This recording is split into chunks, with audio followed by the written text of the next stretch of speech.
No vídeo de hoje você vai ver 10 perguntas que travaram aqueles que creem na imortalidade natural da alma.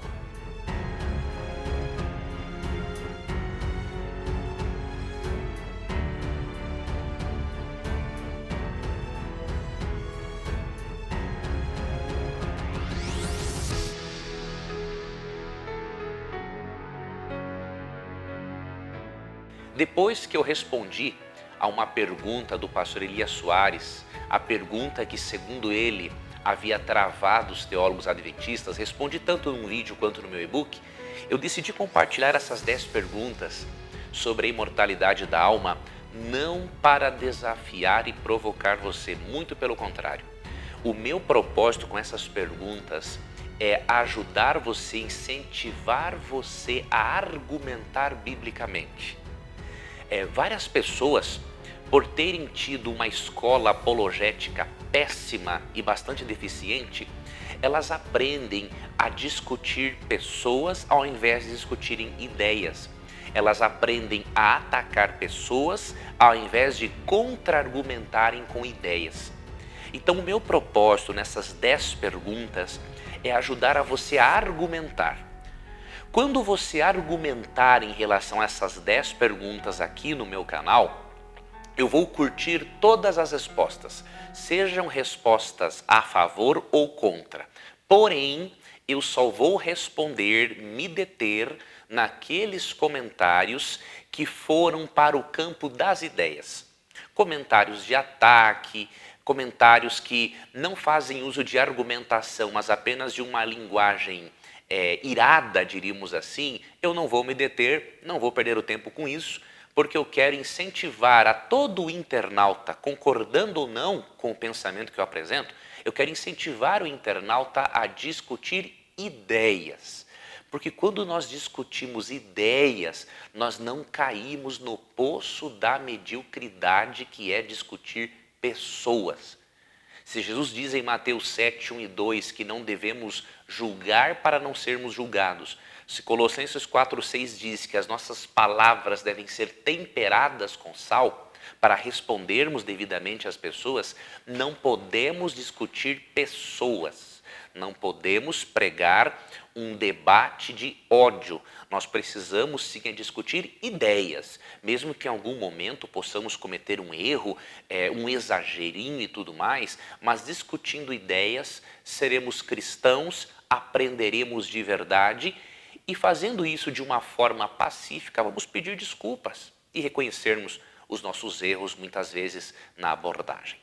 Essas 10 perguntas foram elaboradas pelo professor Azenilto Brito, um grande apologista e ensinador, não é, de doutrinas bíblicas, um grande apologista adventista. Essas 10 perguntas estão disponíveis também de forma escrita no meu blog. Você pode acessar o meu blog, leandroquadros.com.br, e ter acesso a essas 10 perguntas do professor Azenilto Brito, e você vai ver aqui na descrição do vídeo o link, tá bom, para esse post. Será muito importante que você o avalie. Vamos então para as 10 perguntas? Primeira pergunta, para quem crê na imortalidade natural da alma. Por que Jesus diz a seus seguidores que iria subir para lhes preparar lugar, mas a ênfase que dá quanto à ocupação das mesmas, dessas moradas, é o momento do reencontro com eles, quando retornasse para os receber, e não quando morressem e suas almas fossem para o céu para irem ocupando tais moradas? O professor citou aqui João 14, 1 a 3, onde Cristo diz assim: não se turbe o vosso coração, credes em Deus, crede também em mim, na casa de meu pai há muitas moradas. Se assim não fosse, eu vou-lo teria dito, pois vou preparar-vos lugar. E quando eu for e vos preparar lugar, voltarei e vos receberei para mim mesmo, para que onde eu estou, estejais vós também. Ou seja, o argumento é o seguinte: se a alma é imortal, por que Cristo disse que ele iria para o céu preparar lugar e que nós estaríamos com ele apenas quando ele voltasse? Então, esse é um argumento muito interessante. Você precisa analisar este argumento, se em João 14, 1 a 3, a ênfase é na volta de Jesus para a pessoa estar com ele nas moradas celestiais, isto prova que ela não está no céu e em nenhum lugar intermediário. Porque a ênfase está na volta de Jesus como o momento de receber a recompensa. Então esta é a primeira pergunta. Segunda pergunta, que travou muitos imortalistas. Por que Cristo e Paulo acentuam que os mortos ressuscitarão ao ouvirem a voz do arcanjo e a trombeta divina, sendo despertados do sono da morte, quando suas almas supostamente vêm do céu, inferno, purgatório, para reincorporarem, estando já bem despertas? Este é também um argumento muito interessante. Se em Mateus 24:30 e em 1 Tessalonicenses 4:16 diz que por ocasião da ressurreição os mortos serão, diríamos, despertados, como que o espírito ou a alma pode sobreviver fora do corpo se eles vão ser despertados depois da ressurreição? Se o espírito ou a alma fosse algo consciente, com certeza esse espírito ou alma já estaria desperto. Mas nesses textos que ele apontou, tanto Cristo quanto Paulo dizem que os mortos serão despertos. Se eles serão despertos é porque eles estão inconscientes. E não adianta a alegação de que isso se refere só ao corpo. Ora, ser desperto do corpo, mas a consciência está funcionando separadamente do corpo, isso não existe. Então essa é a segunda pergunta para você avaliar. Terceira pergunta, por que Jesus, quando confortava as irmãs do falecido Lázaro, além de empregar a metáfora do sono, ele disse, nosso amigo Lázaro está dormindo, não lhes indicou que o falecido estava na glória celestial, mas referiu-lhes a esperança da ressurreição? Isso está em João 11, 17 a 27. E por que nós não falou nada do mundo do além? A ele, é verdade, bom. Veja, quando Cristo confortou as irmãs de Lázaro, ele, além de mostrar para elas que ele ia fazer o milagre, a esperança delas foi direcionada para a ressurreição. Em nenhum momento Cristo direcionou a esperança delas para a crença em um lugar intermediário onde Lázaro poderia estar. Além disso, devemos considerar uma coisa. Por que Lázaro, quando ressuscitou, 3 dias depois, ele não deu nenhuma informação sobre a vida além? Alguém pode dizer assim, Leandro, você está baseando-se no argumento do silêncio. Eu não estou me baseando no argumento do silêncio, estou me baseando num fato plausível. Porque se Lázaro esteve 3 dias, diríamos assim, na sepultura, ele teve tempo suficiente para contemplar o lugar intermediário ou as glórias celestiais. Agora imagine a cena, se Lázaro estivesse em um lugar intermediário, com certeza este lugar intermediário seria muito melhor do que aqui.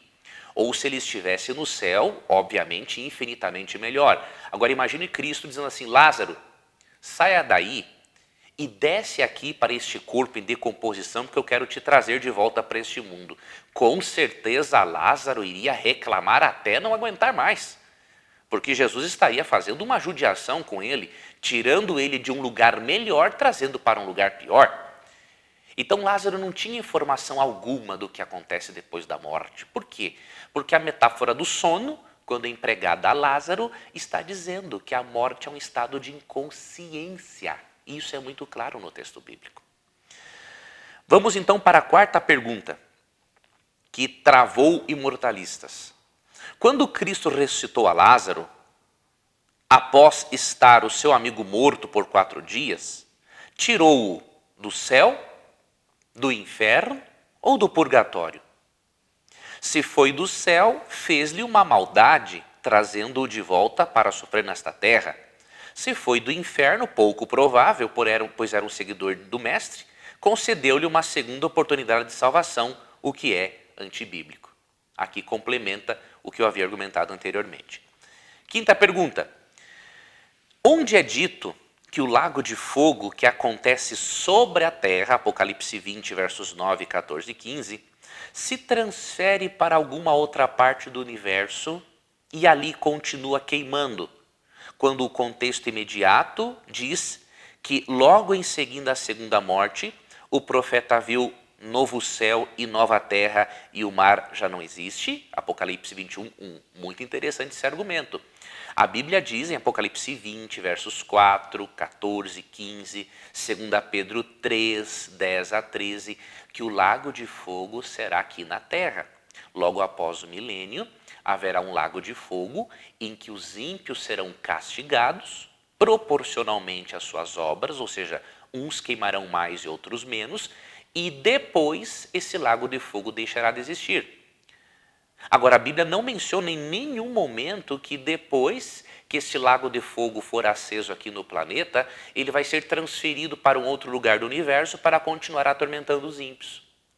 Então, isso também é algo para você analisar, porque depois do lago de fogo, Apocalipse 21, 1 diz que Deus vai criar um novo céu e uma nova terra, ou seja, aqui não vai haver nenhum resquício de lago de fogo, de maldade, de pecado e de pecador sofrendo. Então, atente para esses textos e você está vendo aí na tela as perguntas com os textos para você avaliá-los. Eu vou inclusive deixar aqui na descrição do vídeo o link para o post, como eu disse, porque o meu objetivo é que você argumente biblicamente. Então você leia os textos, avalie o argumento sem preconceito, sem autodefesa. Avalie os textos, avalie os argumentos e o Espírito Santo vai lhe ajudar a chegar às conclusões corretas. Vamos então para a sexta pergunta. Por que Paulo, ao discutir específica e detalhadamente em 1 Tessalonicenses 4, 13 a 18, e especialmente no capítulo 15 de 1 Coríntios, como será o reencontro final de todos os salvos com o Salvador, em parte alguma fala de almas vindas do céu, ou seja, de onde for, para reincorporarem? O argumento é o seguinte: se Paulo, ao discutir detalhadamente em 1 Tessalonicenses 4, 13 a 18 e em 1 Coríntios 15 sobre o retorno à vida, sobre a ressurreição, por que ele não dá uma vírgula de informação que a ressurreição envolve o incorporar da alma ao corpo? Não existe essa informação nesses dois capítulos que discutem detalhadamente a ressurreição. Isso nos mostra que na visão bíblica não existe nada de influência grega, né, que ensina a existência imaterial e consciente de uma alma fora do corpo. Você não vê na doutrina da ressurreição o ensino de que uma alma consciente será reincorporada ao corpo, mas você vê na doutrina da ressurreição que o corpo será transformado, glorificado e todo ser, toda alma receberá a recompensa por ocasião da volta de Cristo, porque não existe recompensa fora do corpo. Prova disso encontramos no fato de que Enoque foi levado vivo para o céu, Elias foi levado vivo para o céu e Moisés foi ressuscitado. Não existem pessoas no céu sem corpo. E isso é um golpe mortal na doutrina da imortalidade da alma. Vamos então para a sétima pergunta. Paulo diz ainda aos Tessalonicenses que não deveriam lamentar pelos seus amados falecidos que dormiam, encerrando com a recomendação: consolai-vos, pois, uns aos outros com estas palavras. Verso 18. Ele não diz que já desfrutavam as bênçãos celestiais, e sim que estavam dormindo e seriam despertados. Porque a consolação deriva da promessa da ressurreição e não de que as almas e seus entes queridos já estivessem no céu? Esse é um argumento muito forte para você analisar. Quando Paulo diz em 1 Tessalonicenses 4,18, não é? Consolai-vos uns aos outros com estas palavras, esta consolação deriva da promessa da ressurreição e não do fato de que as almas estivessem no céu. Isso é muito significativo. Paulo poderia ter argumentado: consolai-vos uns aos outros com estas palavras e consolai-vos uns aos outros com a certeza de que além da ressurreição, as almas dos entes queridos se encontram no céu ou num lugar intermediário. Isso não faz parte da argumentação de Paulo. O conforto, segundo Paulo, não vem da doutrina da imortalidade da alma, não vem da doutrina da reencarnação. O conforto, segundo Paulo, vem da doutrina da ressurreição. É por isso que o teólogo luterano Oscar Cullmann, uma das maiores autoridades em Novo Testamento do século XX, ele disse que não há harmonia entre o ensino bíblico de Jesus acerca da ressurreição e o ensino dualístico grego de Sócrates e depois de Platão. Não tem como harmonizar as duas coisas. Tá? Oitava pergunta. Paulo diz claramente que sem a ressurreição dos mortos, confirmada e garantida pela do próprio Cristo, os que dormiram pereceram. 1 Coríntios 15, 16 e 18. Por que pereceram, já que deviam estar garantidos com suas almas no céu? Poderoso argumento. Paulo diz nesse texto, de 1 Coríntios 15, 16 e 18, que se não há ressurreição, os justos estão perdidos. Ora, se a alma deles estivesse num lugar intermediário ou no céu, eles não estariam perdidos. Se não existisse ressurreição, pelo menos a alma está lá garantida. Você entendeu? Então Paulo diz que sem ressurreição, perdição, não há vida. Então é muito difícil imaginar que uma pessoa que vai à Bíblia com sinceridade de coração não veja em 1 Coríntios 15, 16 a 18 uma prova claríssima de que sem ressurreição a pessoa perece. A pessoa não tem nenhuma outra recompensa, não tem nenhuma outra aproximação de Deus. Esta recompensa e aproximação de Deus só será possível pela ressurreição. Nona pergunta. Mais adiante, no mesmo capítulo, Paulo confirma o que disse nos versos 16 a 18, acentuando que arriscou morrer lutando com feras, dando a entender que se morresse estaria também perdido, no verso 32.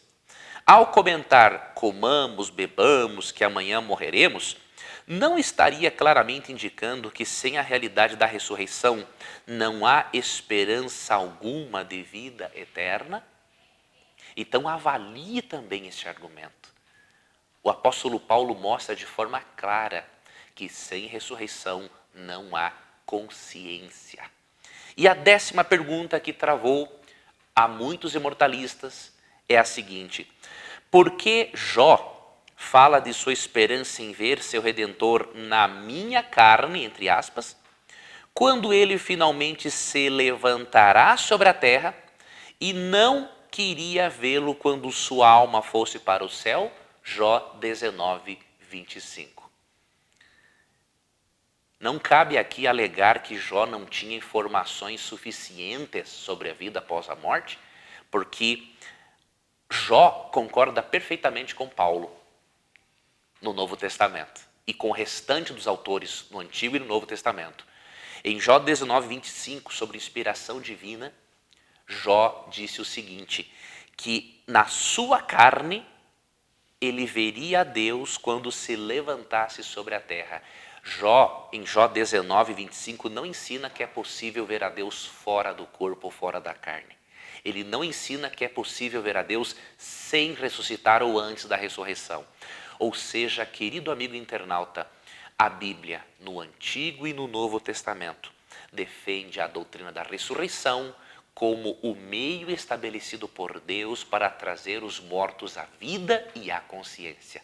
E se você crer nessa doutrina bíblica, você será protegido contra a falsa doutrina da reencarnação, contra a doutrina da imortalidade da alma, que é só um passo em direção a uma crença espírita que não se encontra nas Escrituras. Eu quero agradecer a você por ter acompanhado esse vídeo até o final. Quero lhe pedir algumas coisas. Primeiro, compartilhe esse conteúdo com as pessoas.